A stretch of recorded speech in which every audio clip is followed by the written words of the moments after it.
I'll turn it over to Shannon, and did you skate up from Mankato this morning? It was an interesting drive. Thank you for being here. Really appreciate it. Yeah, well, it should have been about an hour and 10 minutes, turned into about 2 hours or so. But we made it in between crawling along propane trucks worth billions of dollars and other things. Well, I appreciate the chance to come visit with you. I had a presentation that I was going to give. I forgot it at home, and then realized after catching most of Wayne's that you've already seen it. So I didn't feel too bad then after I saw it, because most of the material I was going to cover was largely similar or very similar to what Wayne had talked about. Many of the same issues that we are looking at down in the Minnesota River Basin, specifically because of the nature of our scenario in south central Minnesota. A lot of what Wayne had talked about is very pertinent to us. There's a few things, though, that I want to definitely highlight in regards to some of the materials towards the end of Wayne's talk, when we were discussing when he was discussing what are we going to get for these various practices and how are we going to maximize our impacts or our deliverables on these things. And that's one of the areas that we really struggle with, because most of us, when we think Minnesota River, unless you're those of us who have been spending a lot of time in the basin and know where the beautiful aspects of the basin are, what's the first thing we think of when we think Minnesota River? Dirty, contaminated fish. And most of us immediately, at least for myself, even though I know better, I have that vision of the dirty Minnesota River pouring into the Mississippi River at Fort Snelling. And for many people, that is their vision of the Minnesota River. And so we can call that an impaired vision, which you can kind of look at in two ways. One, there's actually an impaired issue there, obviously. The other issue is that the vision of the Minnesota River having limited to no quality is also in itself impaired.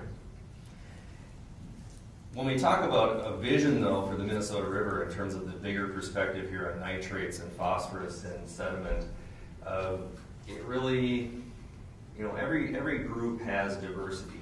But the Minnesota River in particular is diverse. We have the metropolitan area on one end. We have counties on the western end, one of which does not have a single traffic control light in the entire county. We have budgets ranging from, say, a small watershed district in the metro with an annual income and budget of over $3 million to an entire county in the western part of the basin whose budget doesn't go over $3 million. Okay? We have some counties that have 8,000 people in them, max total. So it's very diverse. We have farmers, we have producers, we have anglers, we have business persons, we have small communities, large communities. And so as a result, when we had this joint powers agreement that came together to form the Minnesota River Basin Joint Powers Organization, they knew right from the get-go that they had their work cut out for them. And for them to develop a common vision for the Minnesota River Basin was a very apparent challenge right from day one. And how do we bring those groups together? Well, I'm not sure that it's going to be an easy task for anyone. And the Minnesota River Board, just if you haven't already heard, is going to be closing down because they finally decided this is just not something under our current structure and our current organization and our current funding levels that we can do. And so, effective April 1st, the largest joint powers organization ever to exist in the state of Minnesota, which I was the executive director of and still am for the next 5 weeks, will close its doors.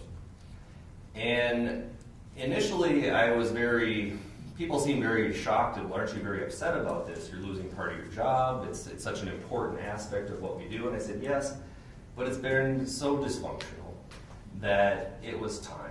And I had decided a long time ago in this process that if I can lead it to a process of good closure that brings something better, even if it means I'm out of work and I'm out of part of my job, which I am, I'm okay with that. And it is going to happen. We have enough individual county resolutions now that have been passed, and so the Joint Powers Organization will end in about 5 weeks.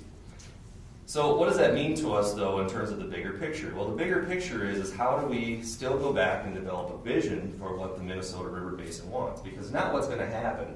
And I fully support what Ray was saying, because I also think that the watershed approach is the right approach. But I also see that we are going to now in the Minnesota River Basin have 13, well, in the case of the lower Minnesota River, so we'll call it 12, plus about another 15 in the lower, that are all going to kind of be wanting to do their own thing.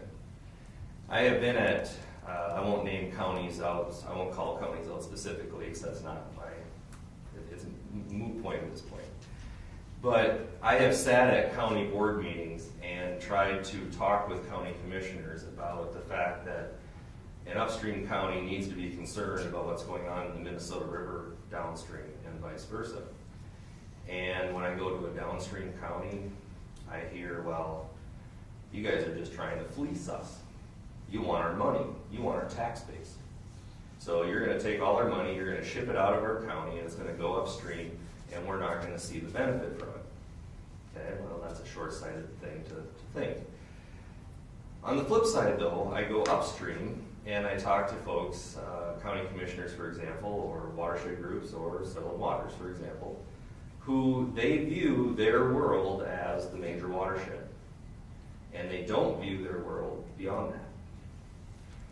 And I've actually had county commissioners tell me flat out that, well, when the water pours out of my major into the Minnesota River, I don't care what happens after that. And to me, that's very troubling, because without a Minnesota River Basin entity now, I think there's a void there on kind of who's keeping tabs on the main stem. And so I encourage those organizations like Ray's and the local government roundtable, and I know we've got some legislators in the room today, to think about what is going to fill this void, or is there something that's going to fill this void. The Minnesota River Board has, through an 18-month process, developed some recommendations on what we think should be used to fill the void. And I think many of us had hoped that maybe we would be able to pull together the support to actually see the River Board more into this better represented, better funded type of organization. And there was just a lot of resistance, and there's just a lot of long-standing history there that is just not going to allow that to happen. And so I'm ready for the board to close its doors. I'm ready to move on to other things, and I wish everyone well in that endeavor. But I also want to talk for a minute, though, about the nitrates issue in particular in the Minnesota River Basin. This was brought to my attention initially when we started working on, part of my office has a, how would I describe this? A liaison role, I guess, a moderator role between Mount Simon groundwater permit holders and the Department of Natural Resources. Department of Natural Resources told the permit holders, well, Dow needs to start monitoring your water and determining, how much you're using, and we're going to have to start figuring out what is happening with that aquifer, at least more than what we know now. And we'll do it for you. Well, the permit holder said, no, we don't trust you to do it for us. We'll do it. And they said, well, okay, that's fine. Then you're each going to have to put in your own monitoring well and da-da-da. Well, that was going to cost them each an exuberant amount of money, and so they didn't want to do that either. So we were brought in, and what we do now is we work in this collaboration among 7 major permit holders in south central Minnesota and the department. And coming full circle here with the nitrates issue, we don't necessarily have nitrates, obviously, as a problem in the Mount Simon. But what we do have is a nitrates issue in the Blue Earth River. And so Mary Fralish, who is our municipal water director there in Mankato, has to blend an exuberant amount of Mount Simon water. She's got plenty of water from the Blue Earth most of the time that she could use for her municipal needs there in the Mankato area. However, we can't even come close to meeting the EPA nitrate standards for drinking water. So she has to blend a significant amount of Mount Simon water with the Blue Earth River water and we still barely meet the standards. So is this an issue? Well, we've all seen the numbers, 20 we've seen anything from 6 to 20% coming from our area. 6 to 9% seems to be the numbers that fall pretty directly onto the Minnesota River Basin, and we only make up about a third or a fourth of that in terms of total area. So disproportionately, the Minnesota River is producing a lot of nitrates. When we think about our numbers continuing to creep up, we have to ask, well, what are we not doing, or what are we doing that's different than, say, what they're doing in the Illinois River Basin, where the numbers have been going the other direction. The Illinois River Basin has seen a significant drop in nitrates over the last 10 to 15 years, but yet the overall Mississippi Basin as a whole continues to rise, and actually the fastest rising area right now is the Missouri River Basin, although their numbers still pale in comparison to ours. So I think, building relationships in terms of our vision of what should the Minnesota River be doing to address nitrates has to maybe take a look a little closer at what they are or aren't doing in the Illinois River Basin, where we're seeing improvements. The other thing that I run into is that when we have producers, for example, that are going to be willing to put in BMPs, and they say, well, geez, I've already put in all these BMPs, well, now you're coming in and telling me I need to do this and that to help with nitrates. I've already done all these things. Well, the problem is that historically, as many of you probably already know, our BMP tools really targeted two of the three big ones that we deal with: targeted sediment and targeted phosphorus. And most of the BMPs that we have little to no impact on nitrates. So we've always assumed if we can contain the sediment, we can contain the phosphorus. We also know that nitrates leach, and so therefore most of ours, unless we're actually holding the water back, we are doing very little in terms of our nitrates. And so in the Minnesota River Basin, we have seen progress. We have seen our phosphorus levels start to trend downwards. It's not as much as we'd like, but they are trending that direction. We're seeing sediment trending in most parts of the basin the direction we would like it to. But what we're not seeing is a trend downward in nitrates. That is still continuing to rise. And so we have to go back now and retool our BMPs that our local government units are trying to use to decide, well, are we going to be able to still put practices on the ground that are going to address our classic sediment phosphorus issues, but also address the nitrate issues? Well, one of the things as I was watching, Wayne's, he had that whole list of, well, we could do this, we could do this, we could do this. The multiple benefits piece, the ecosystem kind of services, the stacking type of thing, very important. I've been involved in the conservation marketplace Midwest process for a while now. And it is, it's exactly, Wayne talked about it, the trading option. Is it there? Well, it might be, in certain situations anyways. But what I'm getting at is that we have historically done a very poor job of targeting and prioritizing practices that have multiple benefits. We tend to target things that are specifically sediment or specifically phosphorus, and now we're starting to target things that are specifically nitrates, but there are practices out there that can definitely benefit all of the above. So as I was watching Wayne's list there, and over the past couple of years, the numerous discussions and conferences and things that we've had, it still comes down, in my opinion, to water storage. And so my vision for the Minnesota River is a river that has a significantly enhanced water storage capacity. Now, whether that happens in the form of wetland recreation, possibly, that takes land out of production, not a popular choice, but it does do a pretty good job with dealing with nitrates. Does it mean we have to start building our organic soil content back up? I think that's been an issue. We're seeing really depleted organic content in much of our soils, and therefore the soils are no longer really holding the water like they used to. And then, of course, there's the issue of tiling and drainage and how does that all roll in. I think the jury's still out on that in terms of nitrates. But what I'm getting at is that if we can store the water and we can enhance our capacity to allow it time to process, we can do a better job with our nitrates than what we're currently doing. In closing, then, what do I have left of time? Just a couple minutes. In closing, then, I guess what I would like to just mention is that when we are dealing with the nitrates issue in the Minnesota River Basin, we know where our hot spots are, and it's pretty apparent. Okay, you can look at the Blue Earth River Basin, you can look at the Le Sueur River Basin, to a certain degree, Sand Creek, to a certain degree, High Island, to a certain degree, Rush River. These are the areas that have substantial nitrate values.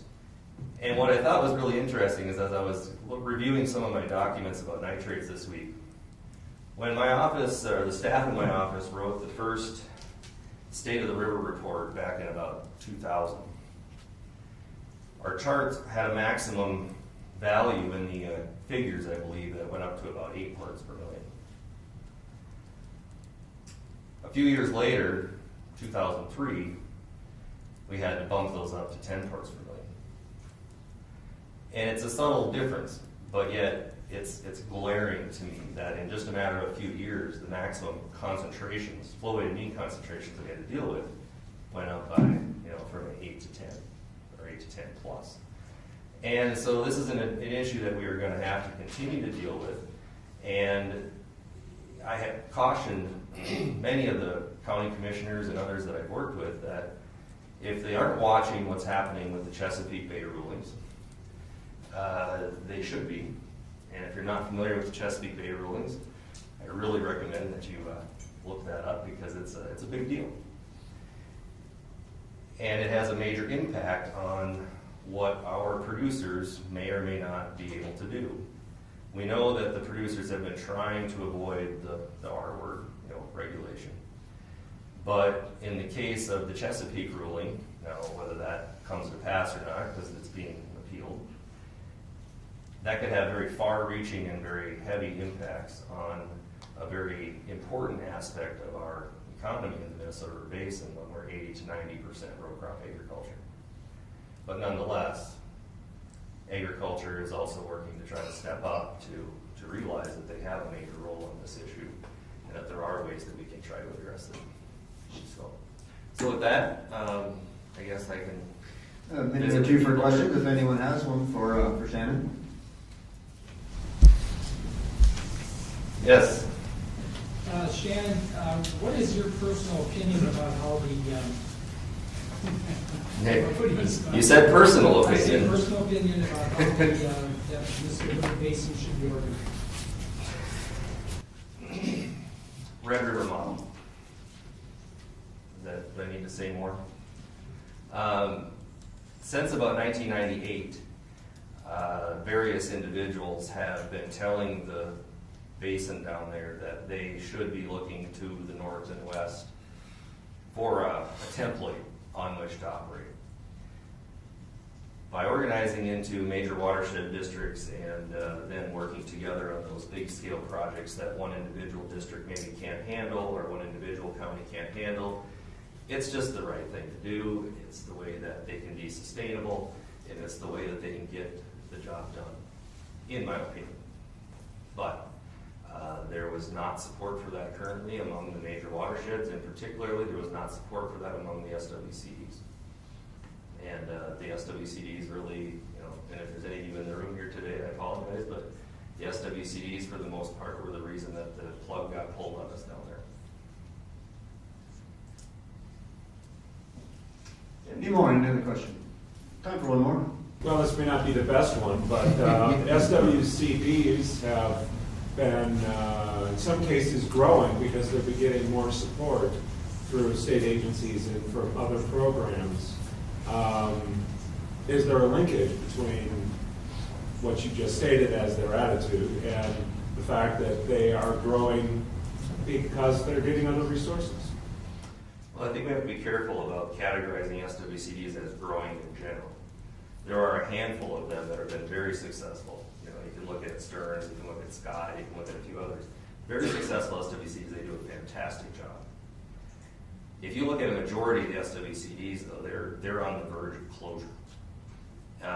They have one staff, maybe, or they have one staff and a part-time administrator, or they are, we have several offices right now that are basically unstaffed. And so I agree with you in terms of some of them are very, very comfortable in where they're at. They don't want to necessarily see big changes. Some of them, for reasons that I just have not quite been able to figure out, don't want to change, even though I think change could save them. Because there are a number of SWCs that I feel are within a matter of, one more bad budget cycle and they're done. And what we're seeing now in southwest Minnesota, we've got several counties now that have done this, and Redwood County may be the next one when Marilyn Bernhardtson finally decides it's time to retire, whenever that is, but they've made it pretty clear. They don't plan on rehiring an administrator for their SWCD. Pipestone, I'm trying to think which counties, Pipestone, Faribault, there's at least a couple of others that have basically merged their county environmental services offices with their SWCDs to try to have a single administrator, try to make those offices more effective, more efficient. And it seems to be working. So, not sure that necessarily addresses your question, but. I was just wondering, Yeah. I was Yeah. really just interested in your take on the situation. Yeah, there's a huge, what was it called, a huge financial gap between the upper class SWCs that have the funds and those who don't.